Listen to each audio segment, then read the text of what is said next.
I am the president of Uniting Bridges. I'm also our African American historian at the University of Wisconsin-Eau Claire.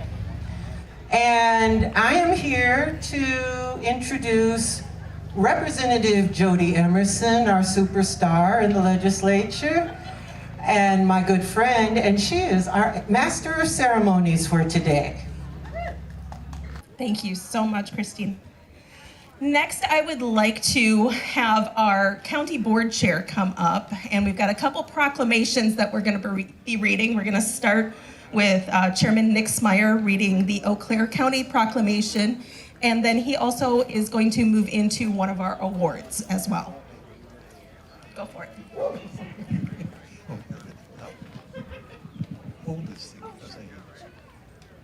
Good afternoon, everyone.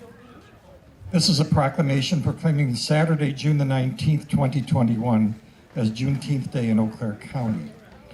Whereas Juneteenth is the oldest known celebration commemorating the Emancipation Proclamation, the document which ended slavery in the United States, and whereas June 19th, 1865 is recorded in history as the date when word of that emancipation brought freedom to the last remaining slaves in the country, and whereas this occasion in the United States has grown into a global celebration which encourages self-development and appreciation for all races and cultures, and whereas many area organizations and community members have organized a celebration to heighten awareness of this observance and to provide an opportunity for all people in the community to get together and share in an atmosphere of respect and inclusion. Now, therefore, the Eau Claire County Board of Supervisors hereby declares Saturday, June the 19th, 2021 as Juneteenth Day in the County of Eau Claire, and encourages all residents to join in recognizing this day of unity, freedom, and opportunity, and to honor the diversity of all racial and ethnic groups in our community. Dated this 15th day of June, 2021, Nick Smyer, Eau Claire County Board Chairperson. And now it's even a federal holiday as of this week, so that's wonderful news. Woo! Yes.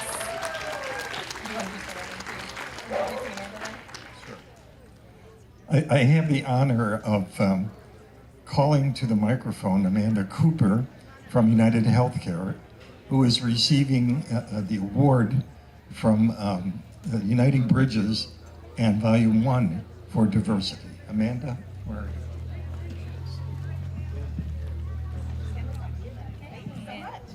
Thank you so much. Hi everyone, my name is Amanda Cooper and I've worked with United Healthcare for about 10 years. I am so honored to be accepting the Diversity Award today from Uniting Bridges and Volume 1. It has been an honor to work with United Healthcare and to see the efforts that come from our CEO down to every local supervisor to promote diversity in everything that we do. Whether it's recognizing our diverse employees, hiring with a diversity mindset, and making sure that we continue to educate ourselves as much as we can on the different areas of diversity and inclusion. So I want to say thank you very, very much, and I hope everybody has a wonderful afternoon. Thank you.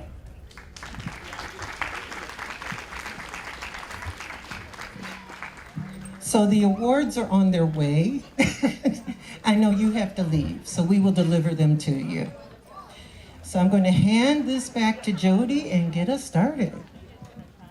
Thank you so much. And Amanda, thank you so much for the work that you and your company do for our entire community.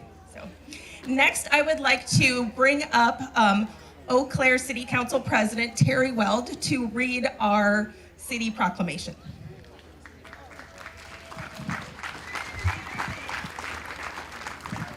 Thanks, Jody.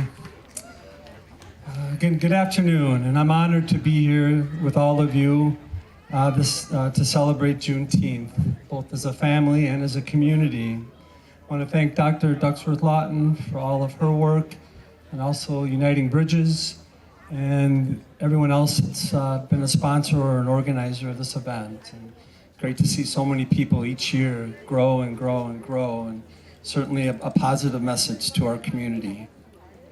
I'd like to just take a moment first to recognize some of our city council members that are here this afternoon. Councilmember Anderson, Emily Anderson's over here, and we have a table up, I believe, encouraging those that want to participate in our committees and boards and commissions.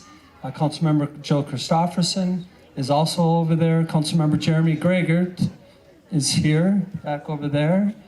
And I don't know if there's any other council. And then our newly appointed, I'm sorry, Councilmember Beaton is also here, Kate Beaton. And our newly appointed Councilmember, Dr. Roderick Jones, is also here this afternoon. Again, thank you to all those council members and those that weren't able to join us here today. Also, in addition, Interim City Manager Dave Solberg was not able to join us today. He's enjoying a well-deserved vacation with his family, but he wanted me to pass along that he's reflecting on this day and what it means to all of us. And I believe City Attorney Nick is here on his behalf. The council and the city staff strive each and every day to remind ourselves that we can do more to encourage and support equity, diversity, and inclusion. And if we are to be a community that sees everyone as equals, and it begins with recognizing the richness that comes from our diversity. The proclamation reads as follows. Whereas Juneteenth is the oldest known celebration commemorating the Emancipation Proclamation, the document which ended slavery in the United States. Whereas June 19, 1865 is recorded in history as the date when word of the emancipation brought freedom to the last remaining slaves in our country. This important day of remembrance and awareness in the United States has grown into a global celebration that encourages self-development, respect, inclusion, and appreciation for all races and cultures. And whereas this celebration marks the 21st annual Juneteenth recognition in the city of Eau Claire. Now, therefore, the City Council of the City of Eau Claire hereby proclaims Saturday, June 19th, 2021, as Juneteenth Day in the city of Eau Claire, and encourage all residents to join in recognizing this day of unity, freedom, and opportunity, and to honor the diversity of all racial and ethnic groups in our community. Thank you. May peace be with us all, and enjoy this beautiful day.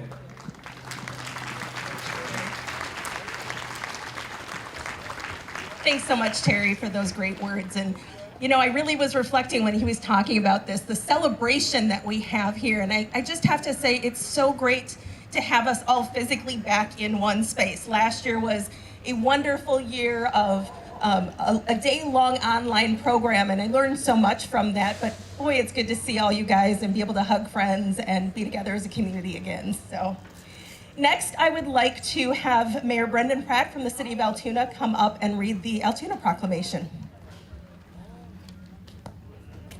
All right, thank you. It's a great honor to be here, part of this event. Last year we just had to do a virtual type event, so this is a much better format to spread the word. First of all, Mike Golot back here, he's our city administrator. He's here from the city, but it's a perfect day to be out and a perfect day to celebrate this event. So in my honor and privilege as a mayor of the city of Altoona to stand before you today to play a small part in our community celebration of Juneteenth. Juneteenth marks the date that the last enslaved African Americans were granted their freedom.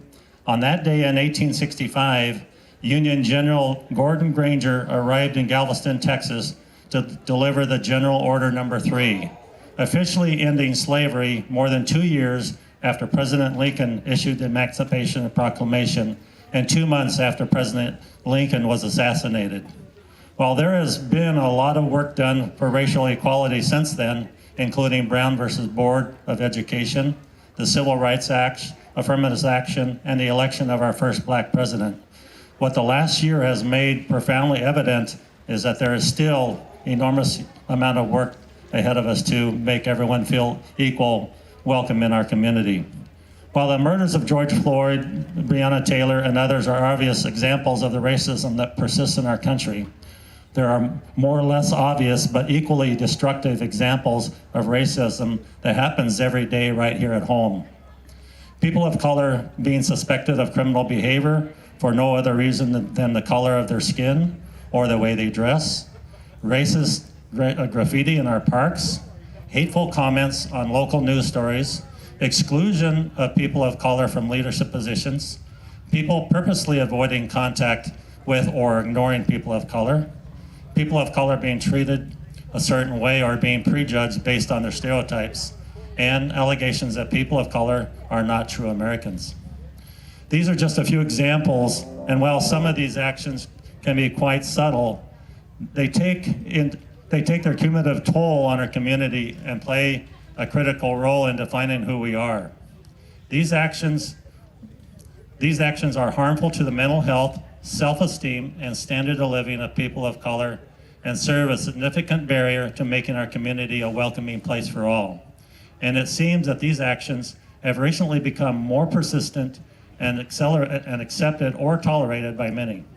So Chippewa Valley, we have a lot of work to do, and as the mayor of the city of Altoona, I stand before you today to express my and Altoona's commitment to working to make the Chippewa Valley a welcoming community for all colors and creeds. So please join me. Thank you.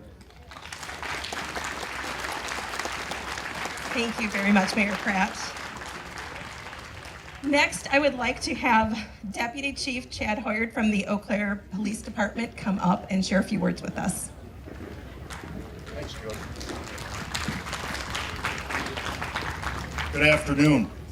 I want to thank you for the opportunity to be part of this year's Juneteenth celebration. Today's attendance is just more evidence of the quality of our community and our shared commitment to make Eau Claire an even better place.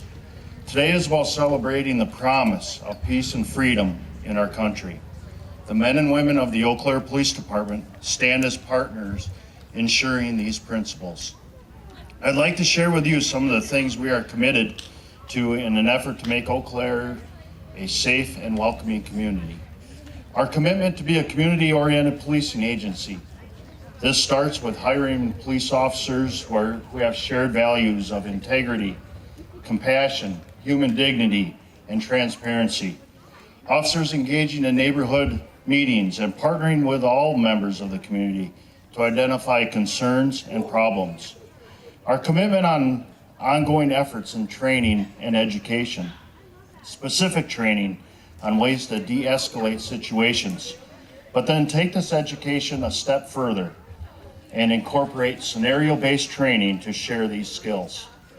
We went from the state requirement of 24 hours of ongoing education to a minimum of 40 hours a year, so our officers can receive additional education and training. We developed training partnerships with the University of Wisconsin-Eau Claire and also with the Hmong Association. Our commitment on improving service for community members experiencing unmet mental health needs, homelessness, and addiction.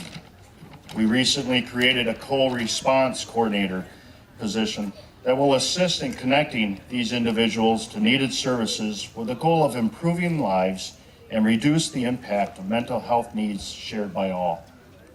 Our commitment to ensuring accountability through strong policies, and finally, our commitment to strengthen trust through transparency.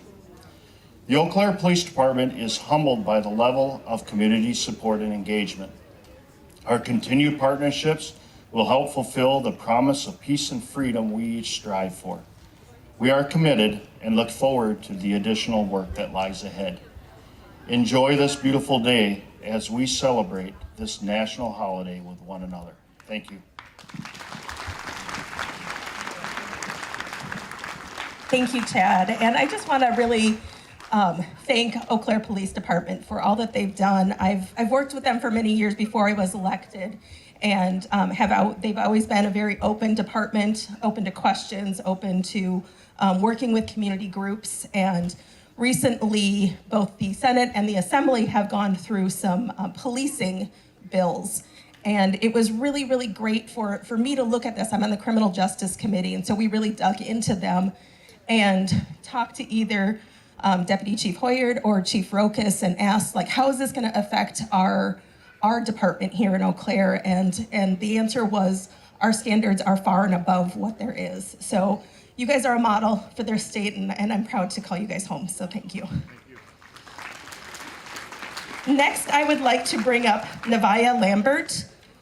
She is going to be reading a statement from Liney's. Nevaeh, is she around? I'm going to cover for her. Oh, change that. Salika is going to be reading the statement from Liney's. She's running an errand. Nevaeh Lambert is our youth board member, and she's off being board member. She'll be back here. Liney Kugels asked me to read this statement. This afternoon's music and sound is brought to you by Liney Kugels, which has been a family brewing local favorite at the Chippewa Falls Brewery since 1867. Liney Kugels and the Liney's Lodge proudly stand with Uniting Bridges and their great work making the Chippewa Valley community more inclusive and accepting for all.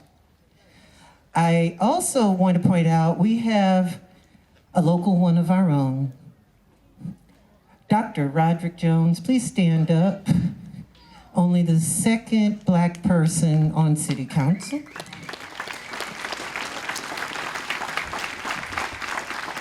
My co-host for Conversations in Color, which is on Converge Radio 101, Rod.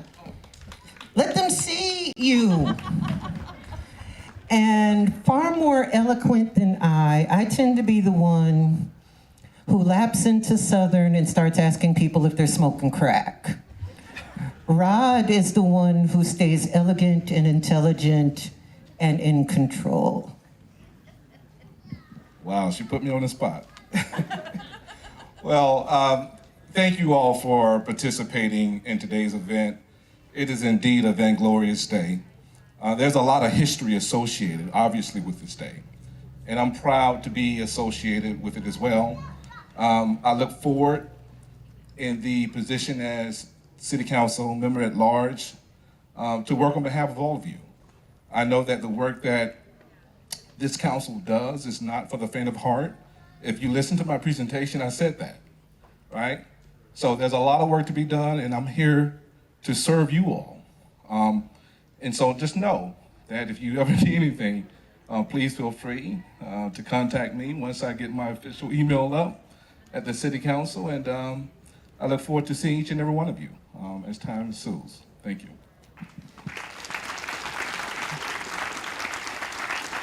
If you can't remember his email, remember unitingbridges@gmail.com, and we will get your message to him.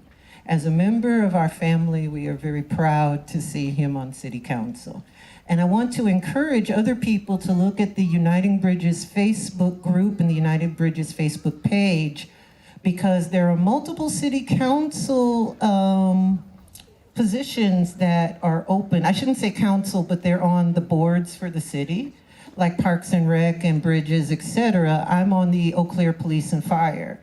And we would like to see people who have our values and agendas at heart be in those positions.